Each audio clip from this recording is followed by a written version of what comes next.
뭐 시간을 좀 절약하기 위해서 그냥 좀 캐주얼하게 진행을 하도록 하겠습니다. 뭐 우리 오늘 모든 분들이 뭐 저 긴 시간 다 토론을 하면 좋겠지만 현실적으로는 어려우니까 일단 저희들이 가장 이쪽 분야의 또 전문가분이 한 분 계세요. 우리 한겨레 신문사 사람과 디지털 연구소의 구봉곤 소장님이 계신데 먼저 지정 코멘트를 먼저 해주시고 발표해주신 우리 선생님들 같이 이 지정 코멘트 후에 나오실 거예요. 나오시면 질문사항을 주시면 되겠습니다. 먼저 여러분 박수 한번 주시죠. 우리 구봉곤 소장님을 모시겠습니다. 네, 반갑습니다. 세 분 발표를 통해서 저희가 인공지능 시대에 이제 무엇이 이슈가 될지를 그림을 본 것 같아요. 백광수 감독님께서 영화로 이미 현실이 된 인공지능을 보여주셨고, 그리고 두 분 교수님들께서는 앞으로 이제 우리한테 복지 사회에 새로운 이슈가 던져진다. 그리고 로봇 인공지능 때문에 기존의 법률로 설명되지 않는 새로운 갈등 상황과 문제 상황들이 생겨난다라고 하는 것을 저희가 볼 수 있었습니다. 저는 지금 이제 우리가 논의해야 될 것들이 몇 가지 있을 텐데요. 지금 백광수 감독님께서 보여주신 인공지능의 미래를 보여주는 거는 저는 그건 이제 금방 부분적으로 많이 올 것 같기 때문에 그건 우리가 논의할 필요는 없을 것 같은데, 다만 지금 인공지능을 놓고 우리가 지능을 해야 될지 규제를 해야 될지가 되게 좀 그 두 가지가 하나의 얼굴인데 고민스러운 것 같아요. 우리가 지금 드론이 날아갈 수 있게 좀 해다오라고 하는 이슈가 있는가 하면은 그게 날아가면은 우리 모든 또 사생활이 그 문제가 되는 거 아니냐라고 하는데,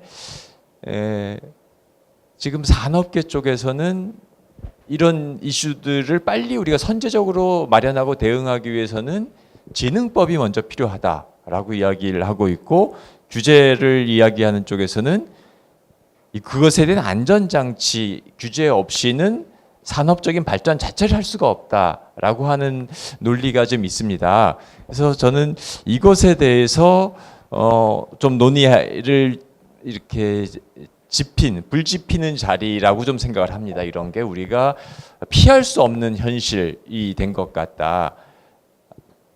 그래서 지금 오늘 보여주신 것 중에 지금 이준규 교수님께서 말씀하셨던 자율적인 인공지능에 대해서 우리가 어디까지 책임을 물을 수 있느냐, 저는 아직 자율까지는 아닌 것 같아요. 우리가 자율적인 인공지능의 로봇을 걱정할 필요까지는 없지만은 이 인공지능 기술을 위험한 것이냐 위험하지 않은 것이냐는 바로 우리한테 현실의 문제인 것 같습니다. 그 위험성에 대해서 인공지능 영화가 우리한테 공포스러운 그림으로 전부 다가온다라고 하면은 드론이나 자율주행 자동차를 허용하기 되게 어렵고 그걸 개발하기도 되게 어렵습니다. 그런데 우리가 위험성을 벗어던질 수 있는, 위험에서 벗어날 수 있는 가장 중요한 모티브는 그 기술을 알지 못할 때 가장 두렵습니다. 우리가 알파고에 대해서 가장 두려워했던 것들은 알파고가 어떻게 작동하는지를 몰랐는데 가장 뛰어난 인간 바둑기사보다도 앞선다. 이것이 다른 영역에 들어갈 때 우리가 통제할 수 없고 대응할 수 없기 때문에 두렵다라고 하는 것일 텐데요. 저희가 인공지능 지능정보 사회를 살아갈 수밖에 없을 텐데, 여기에서 지금 가장 저는 중요한 것이 이것을 두려워하지 않고 우리가 받아들일 수 있어야 되는데, 그 받아들이기 위해서는 먼저 이 기술에 대한 이해가 가장 우선적이 돼야 될 것 같다. 그래야지 이것을 두려워하지 않고 우리가 원하는 방향으로 통제할 수 있는 기술로 만들 수 있을 텐데, 지금 알파고 충격은 한국 사회에서 무엇보다도 두려움으로 다가왔었다. 그래서 저는 이런 자리가 바로 기술에 대한 이해를 높이면서 우리가 기술을 두려워하지 않고 기술과 함께 갈 수 있는 방법을 모색하는 자리다라고 하는 점에서 의미가 있을 것 같습니다. 그래서 오늘 저는 그런 의미에서 발제를 해주신 세 분 선생님들이 좋은 문제 제기를 해주셨다라고 생각을 합니다. 네. 네, 고맙습니다. 우리 배 감독님하고 이준 교수님도 앞으로 나오시죠. 잠깐 나오셔가지고 질문을 함께 받으면 좋겠는데요. 그 사이에 잠깐 저는 한 가지만 저도 개인적으로 하나 첨언하고 싶은데 우리가 인공지능이나 이런 거를 할 때 좀 아까 우리 자율자동차 얘기 말씀을 하셨는데 좀 구분을 해야 될 것 같아요. 이 자율이라고 하는 말은 이게 굉장히 무지막지한 말이거든요. 오토노머스하다고 하는 거는. 근데 실제로 이제 인공지능 교과서들을 이제 뭐 보신 분들도 많이 있겠지만 굉장히 하는 게 뭐냐면 판단 능력을 갖는 것과 의식을 갖는 거를 아주 엄격하게 구분해. 이거는 기술적으로 하늘과 땅 차이예요. 기계라든가 이게 추론이나 이런 걸 통해서 판단 능력을 가질 수 있지만 그게 컨셔스니스 의식을 갖는 거는 완전히 다른 거거든요. 아주 우리가 극단적으로 생각을 해서 이거 사람을 폄하하는 거 아닙니다. 이제 제가 요 예를 이게 듣는 게 맞는지 모르겠지만 어떤 완전한 바보가 있다고 생각을 해보세요. 근데 이 완전한 바보가 아주 공을 정확하게 던지는 능력이 있든지 이 완전한 바보가 뭐 날아가는 무엇을 잡는 능력이 있든지 아니면 이 완전한 바보가 자기는 모르지만 자동차만 태우면 뭐 완전하게 운전을 해요. 근데 얘는 바보예요. 완전한 바보예요. 이 완전한 바보인 경우에는 이건 진짜 제가 사람을 폄하하는 건 아닌데요. 우리가 여태까지 인류가 살아오면서 동물을 건드린 적도 있어요. 동물은 판단 능력은 가지고 있지만 의식이 있다고 생각하지는 않아요. 우리가 동물들은 왜 자기가 그 일을 하는지, 왜 어떨 때 해야 되는지 이런 생각이 없어요. 그러니까 판단 능력을 가지고 있는 거는 그냥 수단으로 우리 굉장히 많이 쓰이는데 우리가 이 인공지능 같은 얘기를 할 때는 사실은 여태까지 나오는 모든 얘기는 추론과 판단에 대한 얘기지 인공지능 학계에서도 아직도 컨셔스니스에 대한 생각은 가지고 있지는 못하는데 이제 자율은 그 두 개가 이제 합쳐질 때 우리가 보통 이제 자율이라고 이제 얘기한다. 그런 부분도 좀 구분을 해서 우리가 얘기하면 좋지 않겠느냐 하는 그런 생각이고요. 지금 저 본부장님께서 네, 잠깐 네, 코멘트하신 것 중에 유발 하라리 이 히브루대 교수 사피엔스 저자로 유명하죠. 이제 우리나라에 와서 했던 말 중에 이제 책에 이제 그런 말이 있습니다. 인류가 지금 처한 가장 인류사적으로 그 가장 중대한 포인트인데 지금이 왜 그러냐? 인류가 한 번도 만나지 못했던 의식 없는 똑똑한 지능을 갖게 됐다. 지금 우리가 의식 없는 지능을 가졌다라고 하는 것이 인류가 한 번도 그동안 직면해보지 않은 상황이기 때문에 이것에 대해서 인류가 어떤 대응책을 내놓느냐에 따라서 인간의 운명이 달라질 수 있다라고 하는 얘기를 하고 있고 그런 자리가 바로 오늘 이런 네, 것과 연결되어 있는 것 같습니다. 그 우리 백광수 감독님 고 연장선상에서 해주실 말씀이 있으실 것 같은데요. 저의 생각이라기보다는 영화 속에서 제가 간접 경험한 것을 말씀드리자고 한다면 그 채피라는 영화가 있습니다. 채피는 그 아이처럼 백지 상태에 있는 아이인데 사람이 훈련시키는 거에 따라서 성장하게 되어 있거든요. 그런데 지금 사람이 이 친구들한테 뭔가를 가르치죠. 그러니까 어떤 교육을 시키죠. 근데 사람은 그러니까 우리가 이걸 위반하면 안 돼라고 가르치지만 사람은 실제로 그것을 위반해 버립니다. 그러면 이 친구는 거기에 대해서 맞지가 않으니까 어떤 그 대응을 할 수밖에 없는 거죠. 근데 이 친구가 만약에 인지상정을 느끼고 사람이라고 한다라면 그거에 대해서 이해하고 넘어가는 부분이 있겠지만 방금처럼 의식이 없는 존재라서 원칙적으로만 접근한다고 한다라면 거기서 충돌되어지는 갈등이 문제가 생길 거예요. 근데 영화 속에서는 또 그거를 사람은 그렇게 옳은 소리라고 표리부동하게 나쁜 짓을 하게 되는데 그래서 영화에서 나중에 이런 카피를 해요. 인류의 희망은 더 이상 인간이 아니다는 거예요. 인류의 희망은 오히려 의식이 없이 원칙적으로 행동하는 로봇일 수 있다라고 얘기도 하거든요. 여러분 생각해 보십시오. 만약에 우리가 모든 화폐를 전자화한다고 생각해 보세요. 그죠?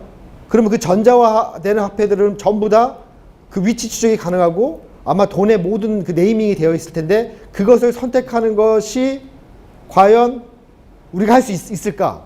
의식이 없는 그러한 그 똑똑한 인공지능만이 그런 걸 할 수 있지 않을까? 오히려 인간은 생각할 게 너무 많기 때문에 그런 사회를 못 만든다라는 거예요. 그러니까 이것은 유발 하라리 교수가 말하는 지점하고 좀 다른 지점에 있지만 우리가 그거를 단순히 의식 없는 똑똑한 친구들을 배척해야 될 문제가 아니라 의식이 있지만 뭔가 투명하지 못하게 행동하고 뭔가 합리적 이성이라고 얘기하지만 그 그러니까 겉과 속이 동일하게 행동하지 못하는 어떤 인간의 태도에도 문제가 있는 것 같습니다. 종합적으로 같이 고민했으면 좋겠습니다. 예, 그렇게 말씀하시니까 그 영화 7번 방의 기적에 나왔던 그 뭔가 이 억울한 그 사형수의 그런 어떤 순수함 같은 거를 그 지향하시는 것 같은 그런 느낌도 드는데요. 우리 이준기 교수님도 하실 말씀 있으신 것 같은. 그 마이크 되세요? 전 의식 문제는 사실 자율성하고 이 논의에서 하여튼 빠진 부분이 이제 책임 부분인데요. 인간의 경우에는 자율성을 가지고 그 자율성을 위반했을 때 책임을 지울 수 있고 이제 형태는 다양하게 나타나는데 옛날부터 나타나는 게 이제 형벌입니다. 형벌의 가장 심플한 건 고통을 가하는 거죠. 그래서 사람은 고통을 예상하고 있고 그 고통을 가하면 범죄를 안 저지르느냐 그거는 명확하진 않은데 그러한 이 자율성의 대칭에 이 자율성을 지키도록 하는 장치가 있는 것 같습니다. 그런데 기계의 경우에는 이러한 장치가 기본적으로는 없는 것 같아요. 그래서 의식을 넣을 수 있다면 가정을 하고 만약에 느낄 수 있는 로봇이 잘못을 했다. 사람의 사형에 해당하는 것이 이제 폐기 처분인데 로봇을 폐기 처분한다고 해서 로봇이 내가 잘못했구나. 그런 의식을 가질 수 있을까? 그에 대한 근본적인 의문이 들고 근데 그러면 이 의식할 수 있는 로봇을 만들 수 없을 것인가 하는 그런 가능성이 있지 않은가 하는 생각을 해보고요. 그러니까 저희들이 생물체는 이제 기본적으로 고통을 감수하는 능력 그리고 죽는다는 바이센테니얼 맨에서 나온 것처럼 사람과 기계의 근본적인 차이는 그런 고통을 느끼는 능력이 아닌가 하는 그런 생각을 해봤습니다. 재밌네요. 여러분들 뭐 재밌지 않으세요? 그래도 이 순서가 순서니만큼 좀 이렇게 그저 플로우에서도 좀 의견이 나왔으면 좋겠는데 저만의 희망. 예. 아니 뭐 딱히 의견이라기보다는 아까 말씀하셨던 내용들에 대해서 갑자기 떠올랐는데요. 그러니까 자율주행 차량에 대한 그 사고 발생 시 책임에 대해서 소유주에게 책임을 묻는 것에 대해서 이제 불합리하다는 말씀을 하셨는데 갑자기 떠오른 게 강아지가 사람을 몰면 개 주인이 책임을 지잖아요. 그것과 어떻게 같은 맥락으로 생각해 볼 수 있지 않을까 그런 생각이 하나 들었고요. 그 다음에 또 하나는 그냥 윤리성에 대한 부분인데요. 윤리성의 기준을 어디에 두느냐 그 윤리에 대해서는 개인마다 느끼고 있는 그 감수성이 다르고요. 그 다음에 기준이 좀 다르다고 생각을 하거든요. 보편타당한 윤리성이라고 하는 것이라는 것 자체도 이미 철학적으로 그 기준이 확립이 되어 있지 않은 상태에서 그런 윤리성과의 그런 것들을 이제 인공지능과의 그런 것들을 어떻게 조율해 나갈 것인가 그게 굉장히 이제 주목이 되는 그런 부분이다. 뭐 이런 생각이 들었고요. 그리고 또 비슷한 맥락에서 윤리를 법으로 규제할 수 있는가, 강제성을 띠고 윤리를 그 주입을 뭐 해야 되는가 이런 부분들에 대한 것들도 철학적으로 좀 더 우리가 깊이 논의를 해봤으면 좋겠다는 그런 생각이 좀 들었습니다. 그리고 백왕수 감독님 같은 경우에는 레이첼 콘이라는 작가가 쓴 베타라는 소설이 있거든요. 그 부분에 보면 클론이 주인공으로 나오거든요. 근데 그 클론은 그 시조라고 얘기하는 모체가 죽고 난 후에 그 모체에게서 복제되면서 모체의 영혼을 추출하고 그 다음에 칩에 의해서 행동을 통제받는 그런 존재들이거든요. 근데 그게 이제 영혼 추출이라고 하는 그런 부분들은 기술적으로 되느냐 안 되느냐 이런 걸 떠나서 과거의 그런 기억을 모체의 기억을 가지고 있는 클론이 뭔가 거기에 대한 감정을 느끼면서 이제 인간에게 클론으로서의 권리를 주장하는 그런 내용이라서 굉장히 재미가 있어서 그냥 감독님께 주제 넘게 한번 읽어보십사고 제가 말씀을 좀 드려보고 싶었어요. 이거 보셨을지 예. 우리가 이 법적 책임을 묻는 문제에 대해서 아까 우리가 이게 자율주행 자동차를 예를 드니까 사실 우리가 뭐 일반적인 어떤 이게 자동차나 어떤 게 좀 기계적 장치가 뛰어난 것에 대한 어떤 사람의 어떤 소유주의 입장에서의 어떤 그에 대한 책임성 이렇게 우리가 규정을 하면 좀 쉽게 정리가 될 수 있을 것 같은데요. 만약 이게 단순한 어떤 자동차의 문제가 아니고 좀 더 나름대로 어떤 우리가 일반적으로 지금 상상하는 어떤 AI의 어떤 이게 독자적인 기능을 가진 그런 어떤 이렇게 대상이고 그게 물체라고 생각해 본다면 결국 어떤 사람이 그 모든 것을 AI의 어떤 모든 전적인 행동에 대해서 100% 책임질 수 있는 한계는 좀 어려울 것 같다는 생각이 들거든요. 실제로 사람도 사실은 우리가 아무리 어떤 이렇게 고도의 기계화된 어떤 이런 인공지능 사회가 됐을 때 모든 사람이 거기에 대해서 나름대로 모든 것을 인지하고 통제하고 컨트롤할 수 있는 이런 역량이 있는 게 괜찮지만 사실은 우리가 이런 인공지능 기반의 고도로 발전한 사회가 된다면 사람도 뭐 거기서 지체가 생길 수도 있고요. 또 상대적으로 어떤 이렇게 전체적인 운영 속에서 어떤 그런 주도적인 능력을 제대로 발휘하지 못하고 종속적으로 나가는 사람도 있을 수 있고요. 그렇기 때문에 결국 이 인공지능을 우리가 그냥 자동차 내지는 그냥 우리가 어떤 이 좀 어느 정도 수단적으로 이용할 수 있는 물건 그 정도 레벨에서 생각할 때는 충분히 그런 식의 좀 이렇게 뭐랄까 단일적인 어떤 그런 통제 가능할 것 같은데 만약 이 AI가 정말 독자적인 어떤 이게 판단력이나 독자적인 어떤 이렇게 선택사항 이런 것들을 가지게 되는 단계가 온다면 그걸 어떤 게 사람이나 어떤 그런 인간적인 관점에서 어떤 이렇게 책임성을 묻는 거에 충분히 한계가 있지 않을까 이런 생각입니다. 네. 뭐 사실 시간 관리도 해야 되니까 이제 그 우리 세 분 저 뭐 클로징 멘트라고 생각하시고 모든 거에 대해 뭐 답하지 마시고요. 저 본인의 그 마지막 한번 메시지를 간단하게 전해 주시죠. 아까 저 강아지 주인이 책임지는 거 그렇게 똑같이 할 수 있습니다. 그러니까 그것은 소위 입법 정책의 문제고요. 지금도 어떤 물건을 설치해 놓은 경우에 그 설치한 물건이 태풍이 불어서 떨어졌다, 간판이 떨어졌다. 그러면 주인은 아무 잘못이 없어도 간판을 설치한 사람은 책임을 집니다. 그래서 그러한 원리를 적용하면 자율주행차가 완전한 자율성을 가지는 경우, 로봇이 완전한 자율성을 가지는 경우에도 소유주의 책임을 물을 수가 있습니다. 그런데 그럴 경우에 이제 그걸 보통 엄격 책임, 무과실 책임이라고 그러는데 입법적으로 이러한 상황에는 정책적으로 묻는 것이지 자율주행 자동차와 같이 내가 이 자동차를 이용하겠다, 내가 이 물건을 이용하겠다는 냉장고를 사는 사람이 냉장고가 터져가지고 손님이 다쳤다. 그러면 제조자가 책임인가 아니면 초대한 사람이 책임인가의 문제에서 내 책임 아니다라고 이야기할 수 있거든요. 그거하고 같은 맥락에서 이제 문제가 되는 거고, 윤리 문제, 아까 이야기하신 그 윤리 문제는 윤리 기준에 따라서 여러 가지 답이 다를 수가 있습니다. 그래서 윤리 문제에 대해서는 답이 다양하고 여러 가지 중에서 근데 법 문제는 하나밖에 없어요. 법은 국회에서 제정하는 입법 절차를 거쳐야 되고 법은 정하면 윤리적 해결지 중에서 하나만 선택합니다. 그러니까 윤리 문제 중에서 법 문제로까지 문제가 안 되는 것도 있고, 따라서 이것에 관해서는 이제 정책적인 결단 내지는 의사의 형성 이런 과정을 거치게 됩니다. 알겠습니다. 그 결과로 감사합니다. 네, 장관님. 저는 이준기 교수님처럼 이렇게 전문 영역이 법 이런 게 아니라 말씀이 낯설기도 하면서 되게 또 필요한 것 같아요. 체감이 딱딱 느껴지고요. 근데 제 말씀은 사실은 체감되기 좀 어려움이 있지 않았나, 상대적으로 그런 느낌이 좀 저한테 있습니다. 근데 우리가 현실이라는 시간이 의미가 있는 건 미래를 만들어갈 수 있기 때문이죠. 예. 그러니까 우리가 현실을 미래를 만들어가는데 쓰면은 참 좋겠는데, 우리가 다른 우리나라를 제외한 다른 나라들이 이런 IT 기술을 수용해서 ICT 기술을 영화적 상상력에 접목을 하니까 그게 현실이 되는 이런 제품들이 많이 출시되지 않았습니까? 사람의 말을 인식하는 뭐 지보라든가, 사람을 대신해서 요리하는 로봇이라든가, 아마존에서 사람들을 대신해서 물류를 나르는 이런 로봇을 보면 전부 다 영화 속에서 한 번쯤은 소개된 것이고 그게 ICT와 만나서 현실이 되고 있습니다.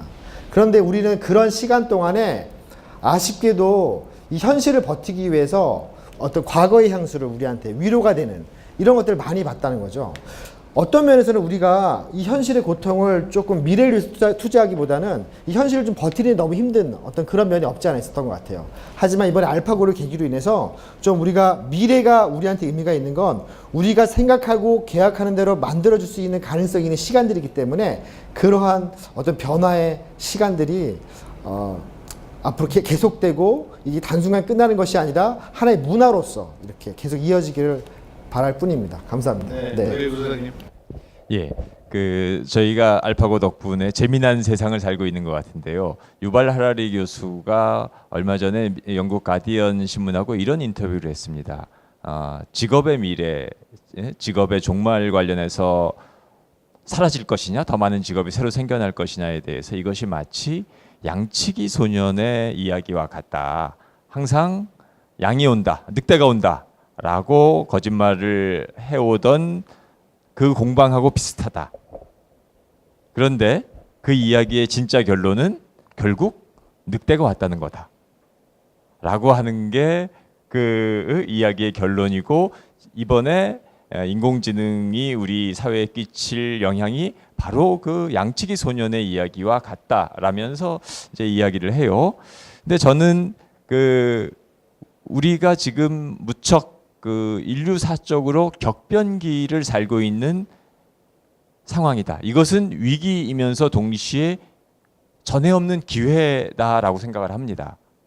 이런 상황을 잘 알고 있는 사람에게는 인류의 직업, 우리 개인들의 전공 뭐 이런 것들이 위험하긴 하지만 모든 걸 다시 근본적으로 생각해 봐야만 되는, 그렇게 만들 수밖에 없는, 거기에서 조금 더 지혜로운 방법을 찾아내면은 길을 찾을 수 있는, 그리고 우리가 그런 위험한 상황에서 그럼 무엇을 우리가 몸에 가지고 갈 것인가, 즉 다 외부의 인공지능과 로봇, 똑똑한 기계에 아웃소싱을 할 수 있는 상황이 되면 저는 마치 우리가 모든 재산과 모든 걸 다 놔두고 피난을 떠나야만 되는 사람과 같은 상황이다 우리가. 그러면은 그 상황에서 우리는 무엇만을 내 머릿속에 내 몸에 기억하고 갈 것인가 라고 하는 그런 고민을 하게 만드는 상황이다 라고 생각을 합니다. 네, 고맙습니다. 발표와 토론해 주신 백광수 감독님, 유준기 교수님, 그리고 구봉곤 소장님, 여러분 한번 큰 박수 한번 주시죠. 자, 여러분 끝까지 나와서 경청해 주셔서 감사합니다. 이것으로 오늘 행사는 마치도록 하겠습니다. 감사합니다.